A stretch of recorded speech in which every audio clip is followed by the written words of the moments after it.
So chapter number 1 chemical reactions and equation, ਜਿਹਨੂੰ ਅਸੀਂ ਰਸਾਇਣਿਕ ਕਿਰਿਆਵਾਂ ਤੇ ਸਮੀਕਰਨ ਵੀ ਕਹਿੰਦੇ ਆ। ਸਭ ਤੋਂ ਪਹਿਲਾਂ ਆਉਂਦਾ ਕੈਮੀਕਲ ਰਿਐਕਸ਼ਨ ਹੁੰਦੀ ਕੀ ਆ। ਦੇਖੋ, ਜਦੋਂ ਕੈਮੀਕਲ ਰਿਐਕਸ਼ਨ ਦੀ ਗੱਲ ਹੁੰਦੀ ਹੈ ਨਾ, ਉਦੋਂ ਕੋਈ ਓਰੀਜਨਲ ਸਬਸਟੈਂਸ ਕਿਸੇ ਨਵੇਂ ਸਬਸਟੈਂਸ ਦੇ ਵਿੱਚ ਚੇਂਜ ਹੁੰਦਾ। ਫੋਰ ਐਗਜ਼ਾਮਪਲ, ਆਪਾਂ ਸ਼ੁਰੂ ਦੇ ਵਿੱਚ A ਲਿਆ, ਜਦੋਂ ਕੋਈ ਕੈਮੀਕਲ ਰਿਐਕਸ਼ਨ ਹੁੰਦੀ ਆ ਉਹ ਚੀਜ਼ ਕੀ 'ਚ ਬਦਲ ਗਈ, A+ ਦੇ ਵਿੱਚ ਬਦਲ ਗਈ। ਹੁਣ ਜਿਹੜਾ ਇਹ ਨਵਾਂ ਸਬਸਟੈਂਸ ਬਣਿਆ ਨਾ, ਇਹਦੀਆਂ ਫਿਜ਼ੀਕਲ ਤੇ ਕੈਮੀਕਲ ਪ੍ਰੋਪਰਟੀਜ਼, ਠੀਕ ਹੈ, ਮਤਲਬ ਭੌਤਿਕ ਤੇ ਰਸਾਇਣਿਕ ਗੁਣ ਵੀ ਬਦਲ ਜਾਣਗੇ। ਤਾਂ ਜਦੋਂ ਭੌਤਿਕ ਰਸਾਇਣਿਕ ਗੁਣ ਬਦਲ ਜਾਂਦੇ ਆ ਤੇ ਚੀਜ਼ ਇੱਕ ਨਵੀਂ ਚੀਜ਼ ਦੇ ਵਿੱਚ ਕਨਵਰਟ ਹੋ ਜਾਂਦੀ ਹੈ, ਉਹਨੂੰ ਅਸੀਂ ਕਹਿੰਦੇ ਆ ਕਿ ਰਸਾਇਣਿਕ ਕਿਰਿਆ ਹੋਈ ਹੈ ਜਾਂ ਕੈਮੀਕਲ ਰਿਐਕਸ਼ਨ ਹੋਈ ਹੈ। ਹੁਣ ਕੈਮੀਕਲ ਰਿਐਕਸ਼ਨ ਜਿਵੇਂ ਆ ਐਗਜ਼ਾਮਪਲ ਲਿਖੀਏ H2O2 2H2, ਜਿਹੜੀ ਚੀਜ਼ ਲੈਫਟ ਸਾਈਡ ਤੇ ਲਿਖੀ ਹੋਈ ਹੈ ਉਹਨੂੰ ਅਸੀਂ ਕਹਿੰਦੇ ਆ ਰਿਐਕਟੈਂਟ ਜਾਂ ਅਭਿਕਾਰਕ। ਜਿਹੜੀ ਚੀਜ਼ ਰਾਈਟ ਸਾਈਡ ਤੇ ਲਿਖੀ ਆ that is known as product ਔਰ ਉਤਪਾਦ। ਤਾਂ H2 ਤੇ O2 ਨੇ ਰਿਐਕਸ਼ਨ ਕੀਤੀ, 2H2O ਬਣਾਇਆ, ਜਿਹੜਾ ਕਿ ਇਹ ਬਿਲਕੁਲ ਨਵਾਂ ਸਬਸਟੈਂਸ ਹੈ ਤੇ ਇਹਦੀਆਂ ਫਿਜ਼ੀਕਲ ਤੇ ਕੈਮੀਕਲ ਪ੍ਰੋਪਰਟੀਜ਼ ਇਹਨਾਂ ਨਾਲੋਂ ਅਲੱਗ ਨੇ। ਤਾਂ ਪੂਰੇ ਐਟਮਸ ਤੇ ਮੋਲੀਕਿਊਲ ਜਿਹੜੇ ਅਣੂ ਨੇ, ਠੀਕ ਹੈ, ਉਹਨਾਂ ਨੇ ਆਪਦੇ ਆਪ ਨੂੰ ਰੀਅਰੇਂਜ ਕਰਕੇ ਨਵੀਂ ਚੀਜ਼ ਬਣਾਤੀ। ਇਸ ਚੀਜ਼ ਨੂੰ ਅਸੀਂ ਕਹਿੰਦੇ ਆ ਕੈਮੀਕਲ ਰਿਐਕਸ਼ਨ। ਹੁਣ ਡੇਲੀ ਲਾਈਫ ਦੇ ਵਿੱਚ ਆਪਾਂ ਕੈਮੀਕਲ ਰਿਐਕਸ਼ਨ ਕਿੱਥੇ ਦੇਖ ਸਕਦੇ ਹਾਂ?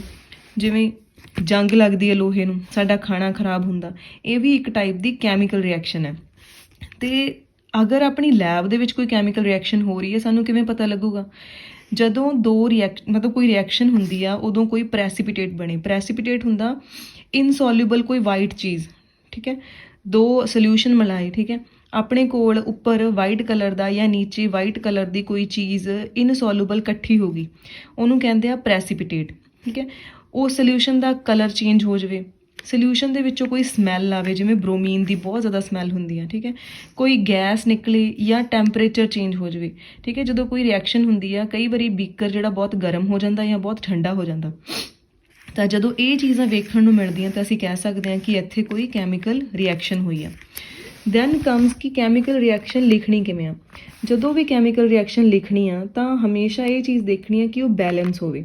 ਤੁਸੀਂ ਸਿੱਧਾ ਨਹੀਂ ਲਿਖ ਸਕਦੇ, ਜਿਵੇਂ ਇੱਥੇ ਪੰਜਾਬੀ 'ਚ ਲਿਖ ਦਈਏ ਹਾਈਡਰੋਜਨ ਪਲੱਸ ਆਕਸੀਜਨ, ਠੀਕ ਹੈ, ਉਹ ਤੋਂ ਵਾਟਰ ਬਣ ਗਿਆ, ਇੱਦਾਂ ਨਹੀਂ ਲਿਖ ਸਕਦੇ। ਆਪਾਂ ਨੂੰ ਪ੍ਰੋਪਰ ਫਾਰਮੂਲਾ 'ਚ ਲਿਖਣੇ ਪਊ। Hydrogen the formula H2, oxygen the O2, water the H2O। But ਇੰਨਾ ਵੀ ਕਾਫੀ ਨਹੀਂ ਹੈਗਾ, ਆਪਾਂ ਨੂੰ ਇਹ ਦੇਖਣਾ ਪਊਗਾ ਕਿ ਰਾਈਟ ਸਾਈਡ 'ਤੇ ਵਾਟਰ ਦੇ ਅਣੂ, ਹਾਈਡਰੋਜਨ ਦੇ ਅਣੂ ਕਿੰਨੇ ਨੇ, ਲੈਫਟ ਸਾਈਡ 'ਤੇ ਕਿੰਨੇ ਆ।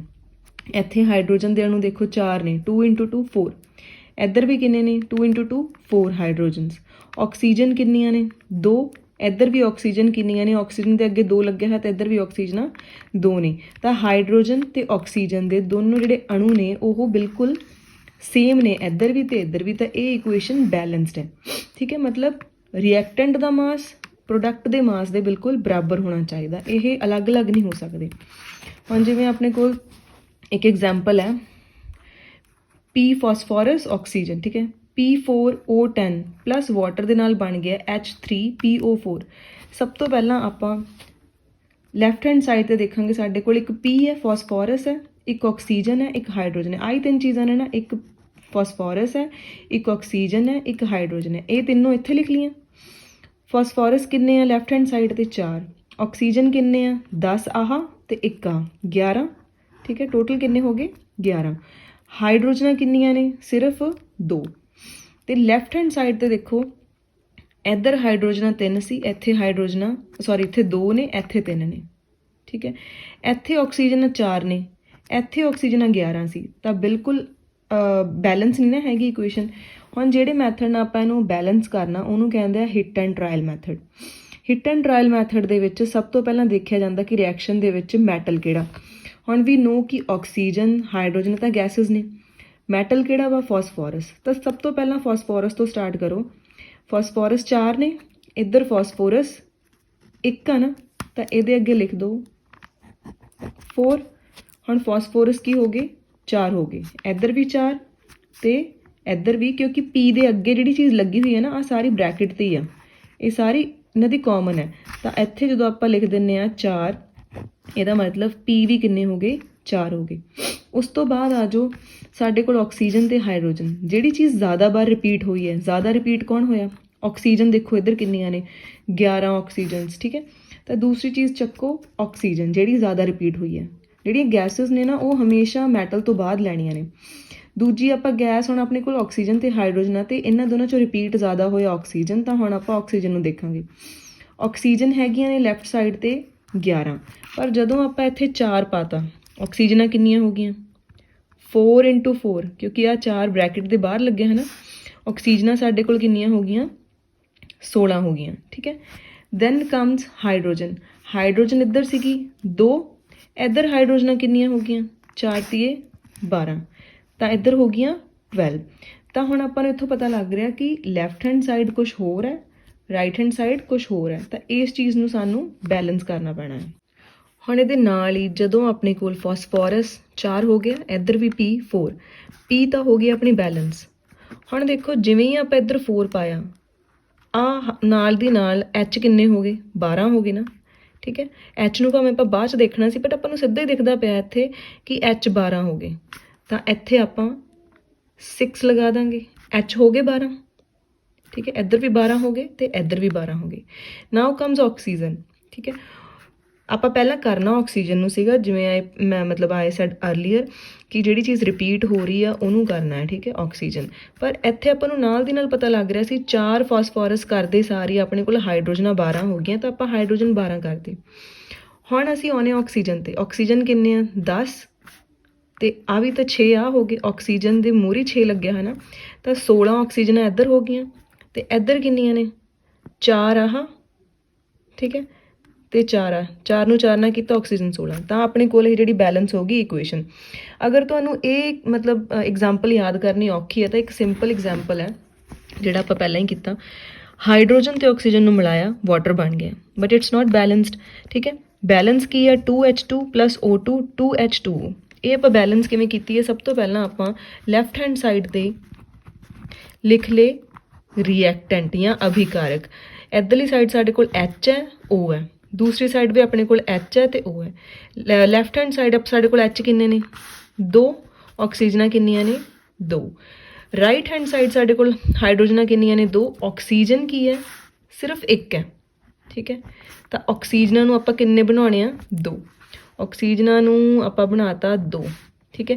ਹੁਣ ਆਕਸੀਜਨ ਤਾਂ 2 ਹੋ ਗਈ, ਬਟ ਹਾਈਡਰੋਜਨਾਂ ਕਿੰਨੀਆਂ ਹੋ ਗਈਆਂ 4, ਤਾਂ ਇਹਨੂੰ 4 ਕਰਨ ਲਈ ਆਪਾਂ ਨੂੰ ਮਤਲਬ ਇੱਧਰ 4 ਕਰਨ ਲਈ ਆਪਾਂ ਨੂੰ ਇੱਥੇ ਵੀ 2 ਲਗਾਉਣਾ ਪਊਗਾ।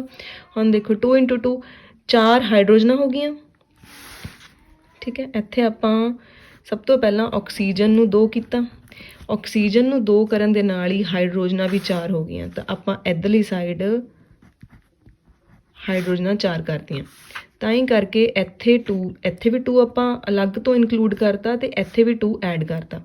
ਹੁਣ ਸਾਰੀ ਇਕੁਏਸ਼ਨ ਬੈਲੈਂਸ ਹੋ ਗਈ, ਇੱਧਰ ਵੀ ਹਾਈਡਰੋਜਨਾਂ 4, ਇੱਧਰ ਵੀ ਹਾਈਡਰੋਜਨਾਂ 4, ਇੱਧਰ ਆਕਸੀਜਨਾਂ 2, ਇੱਧਰ ਵੀ ਆਕਸੀਜਨ 2, ਠੀਕ ਹੈ। ਜਿਹੜਾ 2 ਹੈ ਇਹ ਪੂਰੀ ਬ੍ਰੈਕਟ ਲਈ ਇੱਦਾਂ ਮਤਲਬ ਸਾਰੇ ਕੰਪਾਊਂਡ ਲਈ ਹੈ, ਠੀਕ ਹੈ। ਆਕਸੀਜਨ ਦੇ ਲਈ ਵੀ 2 ਜਿਹੜਾ ਵਾ ਉਹ ਇਨਕਲੂਡ ਹੋਊਗਾ, ਤਾਂ ਆਕਸੀਜਨ ਆਪਣੇ ਕੋਲ 2 ਹੋ ਗਈਆਂ, ਹਾਈਡਰੋਜਨ 4 ਹੋ ਗਈਆਂ। ਸੋ ਆਹ ਐਗਜ਼ਾਮਪਲ ਵੀ ਤੁਸੀਂ ਕਰ ਸਕਦੇ ਹੋ, ਐਗਜ਼ਾਮਪਲ ਤੁਸੀਂ ਆ ਵੀ ਦੇ ਸਕਦੇ ਹੋ, this is far easier than this, ਤਾਂ ਇਹ ਵਾਲੀ ਯਾਦ ਰੱਖਿਓ। Next come very important type of reactions. ਸਭ ਤੋਂ ਪਹਿਲੇ ਟਾਈਪ ਦੀ ਰਿਐਕਸ਼ਨ ਹੈ ਕੰਬੀਨੇਸ਼ਨ ਰਿਐਕਸ਼ਨ, ਨਾਮ ਤੋਂ ਹੀ ਪਤਾ ਲੱਗ ਰਿਹਾ, ਜਿਹਨੂੰ ਅਸੀਂ ਸੰਯੋਜਨ ਕਿਰਿਆ ਵੀ ਕਹਿੰਦੇ ਹਾਂ। ਜਦੋਂ 2 ਰਿਐਕਟੈਂਟ ਜਾਂ 2 ਅਭਿਕਾਰਕ ਮਿਲਦੇ ਆ ਤੇ ਇੱਕ ਚੀਜ਼ ਬਣਦੀ ਹੈ। ਫੋਰ ਐਗਜ਼ਾਮਪਲ ਮੈਗਨੀਸ਼ੀਅਮ ਤੇ ਆਕਸੀਜਨ ਮਿਲੇ, ਕੀ ਬਣ ਗਿਆ 2MgO, ਠੀਕ ਹੈ। 2 ਰਿਐਕਟੈਂਟਸ ਨੇ ਮਿਲ ਕੇ ਇੱਕ ਪ੍ਰੋਡਕਟ ਬਣਾਇਆ, ਦਿਸ is known as combination reaction. ਤੇ ਜਦੋਂ ਵੀ ਕੰਬੀਨੇਸ਼ਨ ਰਿਐਕਸ਼ਨ ਹੁੰਦੀ ਹੈ ਨਾ, ਇਨ ਕੇਸ ਤੁਹਾਨੂੰ 2 ਮਾਰਕਸ ਦੇ ਵਿੱਚ ਆ ਜਾਵੇ, ਪਹਿਲਾਂ ਤਾਂ ਤੁਸੀਂ ਇਹ ਲਿਖੋਗੇ ਨਾ combination reaction is a type of reaction ਜਿੱਥੇ 2 ਰਿਐਕਟੈਂਟ ਮਿਲ ਕੇ ਇੱਕ ਪ੍ਰੋਡਕਟ ਬਣਾਉਂਦੇ ਆ।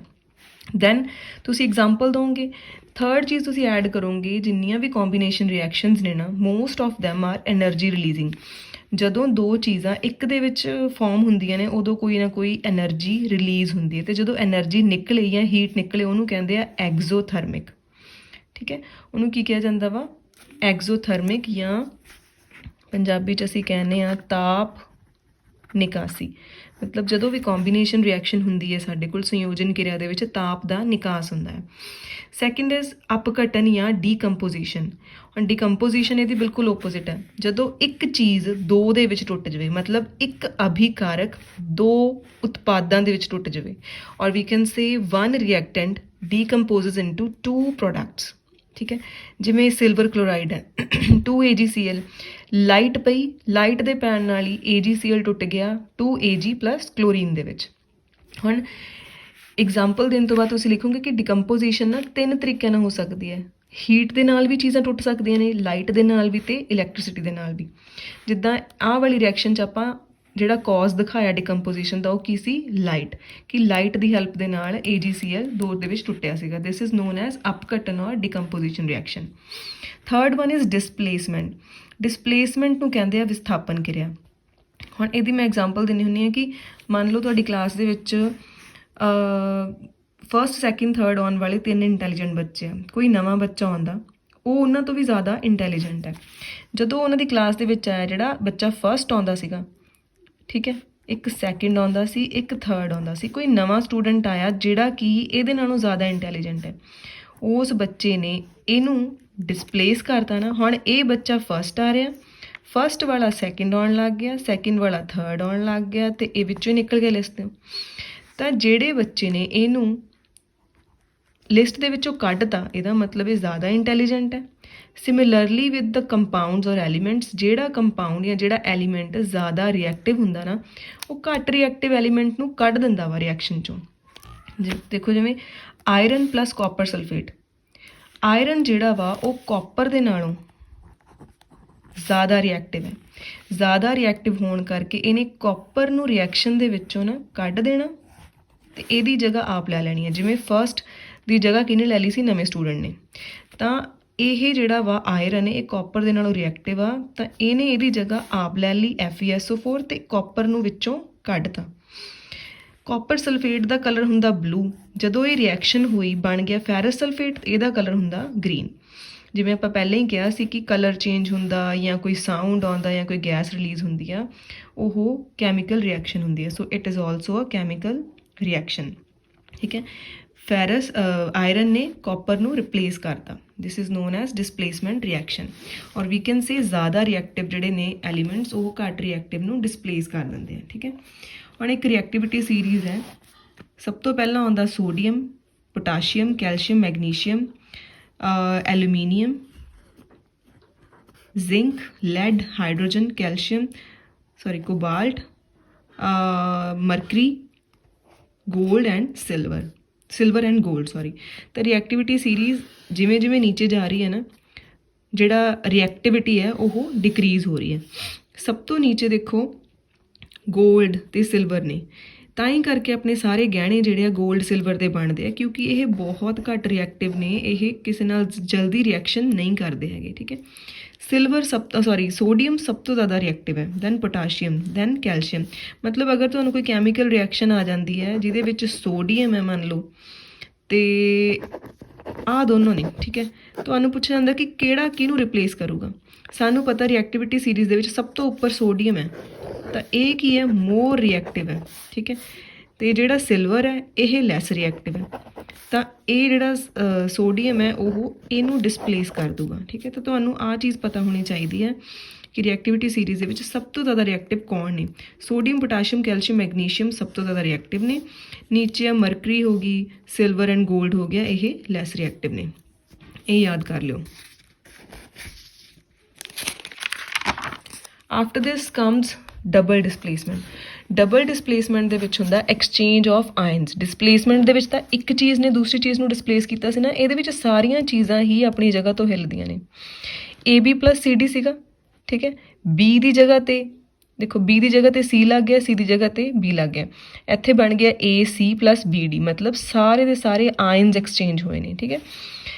ਇਹਦੀ example, this example is more easier, ਆਹ ਕਰ ਲਿਓ। NaOH + HCl, NaOH HCl। ਹੁਣ ਇਕੱਲੇ ਇਕੱਲੇ ਆਇਨਸ ਨੇ, H positive, Cl negative, Na positive, OH negative, ਇਹਨਾਂ ਨੂੰ ਆਇਨਸ ਕਿਹਾ ਜਾਂਦਾ, ਠੀਕ ਹੈ। ਹੁਣ ਜਿਹੜਾ Na ਆਇਨ ਆ ਨਾ, ਉਹਨੇ Cl ਦੇ ਨਾਲ ਬੌਂਡ ਬਣਾ ਲਿਆ, OH ਨੇ H ਨਾਲ ਬਣਾ ਲਿਆ, ਮਤਲਬ ਐਕਸਚੇਂਜ ਆਫ ਆਇਨਸ ਹੋ ਗਿਆ, ਨਵੀਂ ਚੀਜ਼ ਬਣ ਗਈ NaCl + H2O, ਠੀਕ ਹੈ। ਇਸ ਤਰ੍ਹਾਂ ਦੀਆਂ ਰਿਐਕਸ਼ਨਸ ਨੂੰ ਕਹਿੰਦੇ ਆ ਡਬਲ ਡਿਸਪਲੇਸਮੈਂਟ, ਜਿੱਥੇ ਆਇਨਸ ਦਾ ਐਕਸਚੇਂਜ ਹੋਏ। ਹੁਣ ਇੱਕ ਹੁੰਦੀ ਹੈ ਨਿਊਟਰਲਾਈਜੇਸ਼ਨ ਰਿਐਕਸ਼ਨ, ਉਹਦੀ ਐਗਜ਼ਾਮਪਲ ਵੀ ਇੱਥੇ ਦਿੱਤੀ ਹੋਈ ਹੈ। ਜਦੋਂ ਕੋਈ ਬੇਸ ਕਿਸੇ ਐਸਿਡ ਦੇ ਨਾਲ ਐਡ ਹੋਵੇ, ਮਤਲਬ ਕੋਈ ਖਾਰ ਅਤੇ ਕੋਈ ਤੇਜ਼ਾਬ ਆਪਸ ਵਿੱਚ ਰਿਐਕਸ਼ਨ ਕਰਨ, ਕਿਰਿਆ ਕਰਨ, ਤਾਂ ਜਿਹੜੇ ਪ੍ਰੋਡਕਟ ਸਾਡੇ ਕੋਲ ਬਣਦੇ ਆ ਉਹ ਕੀ ਹੁੰਦੇ ਆ, ਨਮਕ ਤੇ ਪਾਣੀ। ਜਦੋਂ ਵੀ ਆਪਾਂ ਐਸਿਡ ਤੇ ਬੇਸ ਨੂੰ ਕੰਬਾਈਨ ਕਰਦੇ ਹਾਂ ਤਾਂ ਉਹ ਰਿਐਕਸ਼ਨ 'ਚ ਸਾਡੇ ਕੋਲ ਨਮਕ ਤੇ ਪਾਣੀ ਜਨਰੇਟ ਹੁੰਦੇ ਆ। This is known as neutralization reaction. ਤਾਂ ਇੱਕੋ ਟੌਪਿਕਸ ਤੁਹਾਡੇ 2 ਕੁਐਸਚਨਸ ਕਵਰ ਹੁੰਦੇ ਆ। ਅਗਰ ਡਬਲ ਡਿਸਪਲੇਸਮੈਂਟ ਆ ਜਾਂਦਾ ਹੈ ਤਾਂ ਤੁਸੀਂ ਆਹ ਵਾਲੀ ਇਕੁਏਸ਼ਨ ਲਿਖ ਆਇਓ। ਐਂਡ ਨਿਊਟਰਲਾਈਜੇਸ਼ਨ ਜਾਂ ਉਦਾਸਨੀਕਰਨ ਕਿਰਿਆ ਜਿਹੜੀ ਹੈ ਉਹਦੀ ਵੀ ਸੇਮ ਹੀ ਐਗਜ਼ਾਮਪਲ ਹੈ। 5th type of reaction is exothermic, 6th is endothermic. ਹੁਣ ਐਗਜ਼ੋਥਰਮਿਕ ਜਿਹਨੂੰ ਆਪਾਂ ਕਹਿੰਦੇ ਆ ਤਾਪ ਨਿਕਾਸੀ, ਐਂਡੋਥਰਮਿਕ ਨੂੰ ਕਹਿੰਦੇ ਆ ਤਾਪ ਸੋਖੀ। ਅਗਰ ਕਿਸੇ ਰਿਐਕਸ਼ਨ ਦੇ ਮਤਲਬ ਹੋਣ ਦੇ ਵਿੱਚ ਐਨਰਜੀ ਬਾਹਰ ਨਿਕਲ ਗਈ ਉਹਨੂੰ ਕਹਿੰਦੇ ਆ ਤਾਪ ਨਿਕਾਸੀ ਜਾਂ ਐਗਜ਼ੋਥਰਮਿਕ। ਜਿਵੇਂ ਰੈਸਪੀਰੇਸ਼ਨ ਹੈ, ਠੀਕ ਹੈ, ਰੈਸਪੀਰੇਸ਼ਨ ਤੋਂ ਆਪਾਂ ਸਾਹ ਲੈਂਦੇ ਹਾਂ, ਤਾਪ ਬਾਹਰ ਨਿਕਲਦਾ, ਠੀਕ ਹੈ, ਗਰਮ ਹਵਾ ਬਾਹਰ ਨਿਕਲਦੀ ਹੈ। ਕੰਬਸਸ਼ਨ ਜਦੋਂ ਅਸੀਂ ਕੁਝ ਜਲਾਉਂਦੇ ਹਾਂ, ਗਰਮ ਹਵਾ ਬਾਹਰ ਨਿਕਲਦੀ ਹੈ। ਇੱਦਾਂ ਦੀਆਂ ਰਿਐਕਸ਼ਨਸ ਨੂੰ ਕਹਿੰਦੇ ਆ ਐਗਜ਼ੋਥਰਮਿਕ, ਜਦੋਂ ਐਨਰਜੀ ਰਿਲੀਜ਼ ਹੋਵੇ, ਠੀਕ ਹੈ। ਜਿਵੇਂ ਹੁਣ ਜਦੋਂ ਵੀ ਐਗਜ਼ੋਥਰਮਿਕ ਰਿਐਕਸ਼ਨ ਹੋਊਗੀ ਨਾ ਤਾਂ ਇੱਕ ਗਰਮ ਅਹਿਸਾਸ ਹੋਊਗਾ ਸਾਨੂੰ, ਹੀਟਿੰਗ ਇਫੈਕਟ ਹੋਊਗਾ। ਐਂਡੋਥਰਮਿਕ ਦਾ ਮਤਲਬ ਹੁੰਦਾ ਤਾਪ ਸੋਖੀ, ਜਦੋਂ ਰਿਐਕਸ਼ਨ ਹੋ ਰਹੀ ਹੈ ਤੇ ਤਾਪ ਨੂੰ ਅੰਦਰ ਲਿਜਾਇਆ ਜਾ ਰਿਹਾ, ਐਨਰਜੀ ਨੂੰ ਸੋਖਿਆ ਜਾ ਰਿਹਾ। For example photosynthesis. ਹੁਣ ਜਦੋਂ ਆਪਾਂ ਕਹਿੰਦੇ ਹਾਂ ਕਿ ਬੂਟੇ ਆਪਣਾ ਖਾਣਾ ਆਪ ਬਣਾਉਂਦੇ ਨੇ, ਠੀਕ ਹੈ, ਕਿਵੇਂ ਬਣਾਉਂਦੇ ਨੇਗੇ ਪਲਾਂਟਸ, ਐਨਰਜੀ ਨੂੰ ਸੋਖ ਕੇ ਬਣਾਉਂਦੇ ਨਾ ਸੂਰਜ ਦੀ ਨੂੰ। ਤਾਂ ਫੋਟੋਸਿੰਥਸਿਸ ਇਜ਼ ਐਨ ਐਗਜ਼ਾਮਪਲ ਆਫ ਐਂਡੋਥਰਮਿਕ। ਫੋਟੋਸਿੰਥਸਿਸ ਮਤਲਬ ਪ੍ਰਕਾਸ਼ ਸੰਸਲੇਸ਼ਨ। ਇੱਥੇ ਹੀਟਿੰਗ ਇਫੈਕਟ ਆਇਆ ਸੀ, ਇੱਥੇ ਕੀ ਹੁੰਦਾ ਐਂਡੋਥਰਮਿਕ ਦੇ ਵਿੱਚ most of the times cooling effect ਹੁੰਦਾ, ਇੱਥੇ ਕਦੇ ਵੀ ਹੀਟਿੰਗ ਇਫੈਕਟ ਨਹੀਂ ਆਊਗਾ। 7th type of reaction is reduction and oxidation, ਜਿਹਨੂੰ ਆਪਾਂ ਕੰਬਾਈਨ ਕਹਿ ਦਿੰਦੇ ਆ ਰਿਡੌਕਸ ਰਿਐਕਸ਼ਨ। ਹੁਣ ਸਭ ਤੋਂ ਪਹਿਲਾਂ ਰਿਡਕਸ਼ਨ ਤੇ ਆਕਸੀਡੇਸ਼ਨ ਹੁੰਦੇ ਕੀ ਆ। ਅਗਰ ਕਿਸੇ ਰਿਐਕਸ਼ਨ ਦੇ ਵਿੱਚ ਆਕਸੀਜਨ ਐਡ ਹੋ ਰਹੀ ਆ, ਠੀਕ ਹੈ, ਤੇ ਇਹਦਾ ਓਪੋਜ਼ਿਟ ਨਾਲ ਹੀ ਹਾਈਡਰੋਜਨ ਰਿਮੂਵ ਹੋ ਰਹੀ ਹੈ ਜਾਂ ਫਿਰ ਇਲੈਕਟ੍ਰੋਨ ਲਾਸ ਹੋ ਰਿਹਾ, ਤਿੰਨਾਂ ਦੇ ਵਿੱਚੋਂ ਇੱਕ ਵੀ ਚੀਜ਼ ਹੋ ਰਹੀ ਹੈ ਤਾਂ ਉਹ ਰਿਐਕਸ਼ਨ ਕੀ ਆ, ਆਕਸੀਡੇਸ਼ਨ ਜਾਂ ਆਕਸੀਕਰਨ।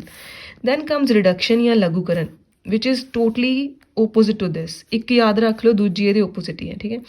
ਰਿਡਕਸ਼ਨ ਦਾ ਮਤਲਬ ਜਦੋਂ ਆਕਸੀਜਨ ਰਿਮੂਵ ਹੋ ਰਹੀ ਹੈ, ਠੀਕ ਹੈ, ਹਾਈਡਰੋਜਨ ਐਡ ਹੋ ਰਹੀ ਹੈ, ਇੱਥੇ ਲਾਸ ਆਫ ਇਲੈਕਟ੍ਰੋਨ ਸੀ, ਇੱਥੇ ਗੇਨ ਆਫ ਇਲੈਕਟ੍ਰੋਨਸ। ਮਤਲਬ ਆਕਸੀਜਨ ਤੇ ਹਾਈਡਰੋਜਨ ਇੱਕ ਦੂਜੇ ਦੇ ਬਿਲਕੁਲ ਓਪੋਜ਼ਿਟ ਚੱਲਣਗੇ। ਆਕਸੀਡੇਸ਼ਨ 'ਚ ਆਕਸੀਜਨ ਐਡ ਹੋਇਆ ਸੀ ਤਾਂ ਹਾਈਡਰੋਜਨ ਸੈਡ ਕੀ ਮੈਂ ਰਿਮੂਵ ਹੋਣਾ। ਰਿਡਕਸ਼ਨ 'ਚ ਆਕਸੀਜਨ ਰਿਮੂਵ ਹੋਇਆ, ਹਾਈਡਰੋਜਨ ਸੈਡ ਮੈਂ ਐਡ ਹੋਣਾ, ਬਿਕਾਜ਼ ਇਹ ਦੋਨੋਂ ਇੱਕ ਦੂਜੇ ਦੇ ਬਿਲਕੁਲ ਓਪੋਜ਼ਿਟ ਨੇ।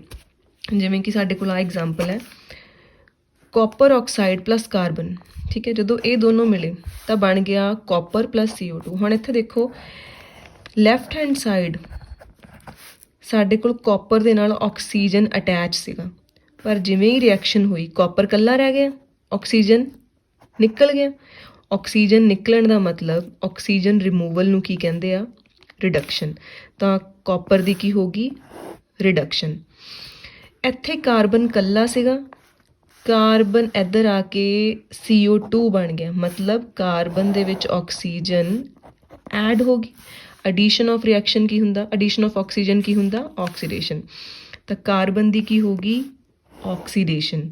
ਤਾਂ ਜਦੋਂ ਇੱਕੋ ਰਿਐਕਸ਼ਨ ਦੇ ਵਿੱਚ ਐਡੀਸ਼ਨ ਆਫ ਆਕਸੀਜਨ ਵੀ ਹੋਵੇ, ਰਿਮੂਵਲ ਆਫ ਆਕਸੀਡੇਸ਼ਨ ਵੀ ਆਕਸੀਜਨ ਵੀ ਹੋਵੇ, ਉਸ ਤਰ੍ਹਾਂ ਦੀ ਰਿਐਕਸ਼ਨ ਨੂੰ ਕਹਿੰਦੇ ਆ ਰੀਡੌਕਸ ਰਿਐਕਸ਼ਨ। ਇੱਕ ਚੀਜ਼ ਹੋਰ, ਜਿਹੜੀ ਚੀਜ਼ ਦੀ ਆਕਸੀਡੇਸ਼ਨ ਹੋ ਰਹੀ ਹੈ, ਕਾਰਬਨ ਦੀ ਆਕਸੀਡੇਸ਼ਨ ਹੋ ਰਹੀ ਹੈ, ਤਾਂ ਆਪ ਕੀ ਹੈ ਇਹ, ਰਿਡਿਊਸਿੰਗ ਏਜੰਟ। ਕਈ ਵਾਰੀ ਇਹ ਵੀ ਪੁੱਛ ਲੈਂਦੇ ਆ ਕਿ ਰਿਡਿਊਸਿੰਗ ਏਜੰਟ ਕਿਹੜਾ ਹੈ। ਜਿਹਦੀ ਆਪਣੀ ਆਕਸੀਡੇਸ਼ਨ ਹੋ ਰਹੀ ਹੈ ਨਾ ਉਹ ਕੀ ਹੋਊਗਾ, ਰਿਡਿਊਸਿੰਗ ਏਜੰਟ। ਜਿਹਦੀ ਆਪ ਦੀ ਰਿਡਕਸ਼ਨ ਹੋ ਰਹੀ ਹੈ ਉਹ ਕੀ ਹੋਊਗਾ, ਆਕਸੀਡਾਈਜ਼ਿੰਗ ਏਜੰਟ। ਇਸ ਰਿਐਕਸ਼ਨ ਦੇ ਵਿੱਚ ਕਾਪਰ ਦੀ ਹੋ ਰਹੀ ਸੀ ਰਿਡਕਸ਼ਨ, ਤਾਂ ਕਾਪਰ ਕੀ ਹੋਇਆ, ਆਕਸੀਡਾਈਜ਼ਿੰਗ ਏਜੰਟ। ਕਾਰਬਨ ਦੀ ਹੋ ਰਹੀ ਸੀਗੀ ਆਕਸੀਡੇਸ਼ਨ, ਇਹ ਆਪ ਕੀ ਹੋਇਆ, ਰਿਡਿਊਸਿੰਗ ਏਜੰਟ। ਤਾਂ ਇਹ ਟੋਟਲੀ ਓਪੋਜ਼ਿਟ ਨੇ, ਠੀਕ ਹੈ। ਹੁਣ ਆਕਸੀਡੇਸ਼ਨ ਰਿਐਕਸ਼ਨ ਦੀਆਂ ਕੁਝ ਐਗਜ਼ਾਮਪਲਸ ਨੇ, ਕਈ ਵਾਰੀ 2 ਮਾਰਕਸ ਦੇ ਵਿੱਚ ਆ ਜਾਂਦੇ ਆ। ਐਗਜ਼ਾਮਪਲ ਪਹਿਲੀ, ਕਰੋਜਨ, ਲੋਹੇ ਨੂੰ ਜੰਗ ਲੱਗਣਾ ਕੀ ਆ, ਇੱਕ ਆਕਸੀਡੇਸ਼ਨ ਰਿਐਕਸ਼ਨ, ਠੀਕ ਹੈ। ਲੋਹੇ ਨੂੰ ਜਦੋਂ ਆਕਸੀਜਨ ਮਿਲਦੀ ਹੈ, ਹਵਾ ਦੇ ਨਾਲ ਕੰਟੈਕਟ ਹੁੰਦਾ, ਉਦੋਂ ਹੀ ਜੰਗ ਲੱਗਦੀ ਹੈ ਨਾ, ਤਾਂ ਜੰਗ ਲੱਗਣਾ ਕੀ ਹੈ, oxidation reaction. Second one is rancidity. Rancidity ਕੀ ਹੁੰਦਾ, ਆਪਣੇ ਖਾਣੇ ਦੇ ਵਿੱਚ ਕੋਈ ਵੀ ਚਰਬੀ ਹੈ ਜਾਂ ਤੇਲ ਹੈ, ਜਦੋਂ ਉਸ ਚੀਜ਼ ਨੂੰ ਆਕਸੀਜਨ ਮਿਲਦੀ ਹੈ, ਆਪਾਂ ਖੁੱਲ੍ਹੇ 'ਚ ਰੱਖਦੇ ਹਾਂ ਤਾਂ ਉਹ ਖਰਾਬ ਹੋਣ ਲੱਗ ਜਾਂਦਾ, ਉਹਦੇ 'ਚੋਂ ਸਮੈਲ ਆਉਂਦੀ ਹੈ, ਉਸ ਚੀਜ਼ ਨੂੰ ਕਹਿੰਦੇ ਆ ਰੈਂਸੀਡਿਟੀ ਜਾਂ ਦੁਰਗੰਧਤਾ। ਇਹੀ ਕਾਰਨ ਹੈ ਕਿ ਲੇਜ਼ ਦੇ ਪੈਕੇਟਸ ਦੇ ਵਿੱਚ ਨਾ ਨਾਈਟ੍ਰੋਜਨ ਗੈਸ ਭਰੀ ਹੁੰਦੀ ਹੈ, ਪੂਰਾ ਫਿਲ ਹੁੰਦਾ ਨਾ, ਨਾਈਟ੍ਰੋਜਨ ਭਰਤੀ ਪੈਕਟ ਬੰਦ ਕਰਤਾ। ਇਹਦਾ ਮਤਲਬ ਕੀ ਹੈ ਕਿ ਆਕਸੀਜਨ ਤਾਂ ਵਿੱਚ ਆਉਣੀ ਹੋਈ ਨਹੀਂ, ਅਸੀਂ ਸਾਰਾ ਪੈਕਟ ਬੰਦ ਕਰਕੇ ਨਾਈਟ੍ਰੋਜਨ ਪਾਤੀ, ਆਕਸੀਜਨ ਦੇ ਆਉਣ ਲਈ ਜਗ੍ਹਾ ਨਹੀਂ ਛੱਡੀ, ਜਿਹਦੇ ਕਰਕੇ ਲੇਜ਼ ਜਿਹੜੇ ਨੇ ਉਹ ਖਰਾਬ ਨਹੀਂ ਹੋਣਗੇ ਤੇ ਕੋਈ ਸਮੈਲ ਨਹੀਂ ਆਊਗੀ। ਅਗਰ ਲੇਜ਼ ਦਾ ਪੈਕਟ ਖੁੱਲ੍ਹਾ ਛੱਡ ਦਈਏ ਕਾਫੀ ਟਾਈਮ ਲਈ ਤਾਂ ਖਰਾਬ ਹੋਣ ਲੱਗ ਜੂ ਨਾ, ਸਮੈਲ ਆਉਣ ਲੱਗ ਜੂ, ਦੈਟ ਇਜ਼ ਰੈਂਸਿਡਿਟੀ ਔਰ ਦੁਰਗੰਧਤਾ।